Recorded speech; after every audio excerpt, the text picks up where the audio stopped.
Hello, so in this tutorial I'm going to take you through step by step how to complete your framework on reflecting on your training program's effectiveness. And it comes in three parts really. What went well, what challenges existed, what could you do next time to remove those challenges and to build on more of what went well. So we'll jump straight into the document here, which you can use as a template to answer, and you can type it into the box, or I'm sure you can print it off and handwrite it if you want to for notes, or you could open up a brand new document and just use this as a bit of a guide. It's completely up to you. But at the moment, where we are up to is this first activity, so this first do-it-yourself, where we've sort of come across these three ways in which that we can actually assess the quality of the training program that we've planned and you've executed. So we're going to take a first look at the ease of execution. So what you'll see in this first section of the framework is, well, this ease of execution. So how easy was it for you to actually follow your training program? And there are a couple of questions here. Now, what I want you to avoid is yes or no answers or simple short answers, because when you are evaluating the quality is found in the detail, in the depth of your answers. So these questions here, such as did you have the right equipment for each session, it's meant to prompt almost 3, 4, or 5 lines or a short paragraph around that question. So these sections down here, this green and red part, if you did have the right equipment each session, well, why? What had you done to plan and prepare for that? Had you already taken inventory stock of the sports hall cupboard? Had you actually gone out to purchase things, from your own pocket so that you could then take into school and then use? So really go into detail on each of these questions. And if you do that for both the yes and the no answers, then you'll start to create this 3 or 4 strong paragraph or reflection on your training program's ease of execution. So we're looking for answers around if someone were to just pick up your training program, or you were to start it again next week, or if you were to take it to a different school, how easy was it to implement? What went well? What made it really slick and a smooth progress? That's essentially what you're asking yourself here. So that box there, that's just a bit of a guide in terms of length. So 3 or 4 short paragraphs addressing the questions that do apply to you, and that will answer that first part. So what went well in terms of your ease of execution? Second part, before we can start to sort of elicit how much or how effective the program was, what we're actually doing here is referring to our progress towards goals. Well, you might not have actually taken stock of how much progress you've made in the last year or so while pursuing your PAP. So this first section here with these sort of multicolored tables, they're there to help you look at how much progress you've made. So with your performance goal, I use the example in, where was it now? I use the example in the lesson here to control a ball from height before making a lofted pass 8 times out of 10 at a 25-meter distance to a teammate on the move. Now, that's a very complex performance goal, seeing it there written down. But in the context of sport, or when applying this skill, it's probably something which you wouldn't even think twice about. A ball comes towards you, we're talking about football here or soccer. The ball comes towards you, you take a touch, you bring it down, you look up, you play a pass. That's essentially what your performance goal is. But using our smart targets, you've been able to break that down into measurable, quantifiable, sections. Well, it's the sections that you need to focus on in this part here. So to start with, just put down your first performance goal that you've written and you've been working on and you've been training for in that top section there. Now, there's 3 boxes in each column. You don't have to complete all 3 for every single column, for every single performance goal. Some of your goals, they might only have 2 clear parts. Your performance goal for, let's just go back to this example here, might have been to be able to control a ball from height on my chest 8 times out of 10. And that's absolutely fine.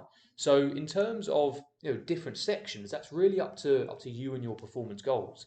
But what I want you to do is to then find or really focus in on each part, watch back your footage, look at the data that you've got from your observation sheets and your performance analysis tasks. Look at the evidence. Where did you progress the most? I'd recommend almost getting a before picture or before video and your after picture or after video and look at them side by side or one after the other and really break down where you made the most progress. So in the example, ball height was consistently above head height. So every time you took the ball down and then played that pass, I noticed that they were all above head height. Whereas if I were to compare that to the before video, only 1 in 10 made it above head height. So that's significant progress. And by doing this for, we'll just say performance goal 1 to start with, you'll start to see where in this whole goal you've made the most progress and the least progress. Now at the moment, that doesn't really help us at all. But it's when we then apply similar thinking that we did up here in activity 1, and we asked ourselves these questions, we can start to reflect on, well, what was it about your training program that meant that you made some substantial progress, while in other areas you made no progress at all. And by looking for patterns, looking for links, you can start to assess, we'll just go back to this point here, you can start to assess what went well in terms of progress towards your goals. So did your training program actually succeed? Because if you've been doing something for a year and a half and all of your stats and figures and evidence and observations is saying that you've made no progress against your performance goals, it doesn't matter so much in terms of the reflection, because you can say, or your training program didn't make me progress towards my goals. So in that case, or in that instance, from that perspective, it wasn't an effective training program. It was very easy to execute, it was simple, it was easy to follow, so it was good in that respect, but it might have fallen down in progress towards goals. So take sort of 5-10 minutes for each performance goal and just break it down into its smaller parts. And it could be things like the components of fitness. It could be things like specific parts of the skill. Was it left foot, right foot? If you were playing, netball, for example, and you were talking about a sort of a set piece or a set play, your pass, your movement, your receipt of the second pass, and then your pass into the D. Now break it down. Which particular parts have you got better at? Which particular parts have you seen very little progress? Now, once you've done those for your 4 performance goals, you'll then come to this section down here. And what I would like you to do is, for at least one of the progress points from each performance goal, try and think of the reason from your training program that led to that significant progress. So if it was, go back to this example. Oh, where is it? There we go. So if it was the ball height consistently above head height, if that's the significant thing that I saw, that out of everything, that was the thing that changed the most and that looked the better, or the most improved, we could say. Well, why? What actually leads to me kicking the ball consistently above head height? Strength and power in the lower leg, timing, balance. Okay, so if it's strength and balance and timing, what part of my training program was focused on developing those things? That's what you'll need to write about. So what caused the significant progress? What was it that you planned and implemented that has led to the significant progress? That's what you want to be reviewing. So that is your progress towards performance goal. Now remember, whenever we're reflecting, we want to include the good and the bad. So I would choose the most significant progress point from the green column, from substantial progress, and then the most significant or the lowest point that you also drew out. So was there an area of each performance goal that you made no progress in? If so, write about it. Why not? Where did your training program have gaps? Was it that you didn't, you planned to do strength training once a week, but it just so happened that every single time that strength training came up, PE was cancelled, or there was something else going on, or it was a theory-based lesson, or you were injured, or you were off sick. Get realistic, get real about it. What was it that fell down in your training program that meant that you made no progress? And it's okay that you didn't make any progress, because what you're being assessed on in this part is your ability to to be objective, to criticize your own work. So make sure you type and talk about the positive, what in your training program led to the positive progress, what in your training program was missing, what led to the lack of progress. Again, there's sections there for each performance goal to address that. You probably won't want to keep it in this format for your final submission, but it's just a good way for you to see that you've got balance in your reflection. So make sure you've got 2 or 3, substantial paragraphs in each section, and then whenever it comes to final submission, you can just copy, paste it out of this document and into your final document. Which then brings us into our last 2 parts here, really. And this activity 4, well, this is looking at the third part of how we can actually review our training program, variability and progression.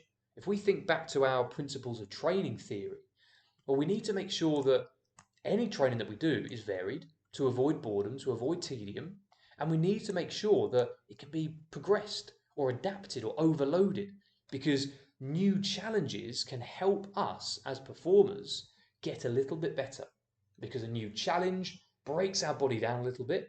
It then rests and recovers and repairs so that it becomes a little bit better for next time. So if a training program has to have these 2 components in it, did yours? That's the question. So again, there's a couple of questions that you can reflect on. Were you able to remain motivated to complete what you had planned? Well, that's addressing this variability part. Was it a case of you were really excited about completing your day's training plan, or was it a bit of a chore? Was it a bit of a task? If you weren't excited about doing it, well, you planned it. So what was it about your training program that you weren't excited about? What were you not looking forward to?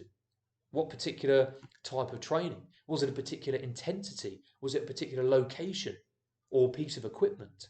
Get specific, get real. And then if you were to do that for each of these questions, and you ask yourselves, well, why? How come? What impact did this have on your overall training well-being and training programming? Then you'll get these 3, 4, 5 substantial paragraphs of positives and negatives. That's what you're doing in this section. How well was your program, or how easy was it, I should say? How easy was it to vary? How easy was it to progress?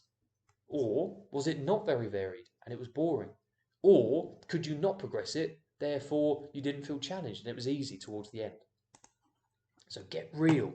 Try and highlight as many of the positives and negatives in those 2 words, variability and progression. And lastly, activity 5. This column here is now sort of looking ahead, looking to the future. You can go back through your ease of execution, your negatives in your progress section, and the downsides of your training program in terms of variability and progression. Look for all of the negatives that you've been discussing in the previous sections. That's what you need to be putting down into this challenge column. So what wasn't good, basically? What were the biggest downsides of your training program? What meant that it wasn't as successful or exciting or as effective as it could possibly be? They're your challenges. The solutions, have a think. Have a look at these questions. Could you tweak it? Could you add something in? Could you remove something? Could you get upskilled and learn a little bit more about something which would better equip you to avoid this challenge in the future? So we just said there about progression. Let's say that you found your training program easy, therefore you found it boring in the second half of the year. Well, a solution to that would probably be, well, learn, go and talk to someone more experienced, watch some videos, read some books or some work about how to progress and adapt the training types that you've selected. So get real. Okay, I've said that word a couple of times now, realistic, realism. Now, we're not talking about some theory here. If you were to do another year of PAP, what would you change? What would you put in place so that the challenges which took away from your overall effectiveness and actually led to some of your performance goals having no progress, What could you actually do differently? Now, I think I've said in here, make sure that you don't go too over the top. Don't just throw money at it, don't throw expertise or time at it. If you didn't have a state of the art gym, don't say what solution is for the school to build a state of the art gym. Be realistic. But if you are, eventually you'll have the building blocks for paragraphs so that if you did need to put this into a final submission framework, then you can talk about or introduce the challenge and then introduce the solution. And if you were to take all of the things that you've now spoken about in this overall framework, you'll realize that you'll be able to talk about what went well, what challenges there were, and what you could do in the future to overcome those challenges. And you've addressed all three of those things in regard to ease of execution, progress towards your goals, and variability and progression. So, if you haven't already, either open up the template or the framework, or you can open up a brand new document next to it, and you can just use the questions and guidance that are in there as well. But I hope that helped, and I'll see you in the next video.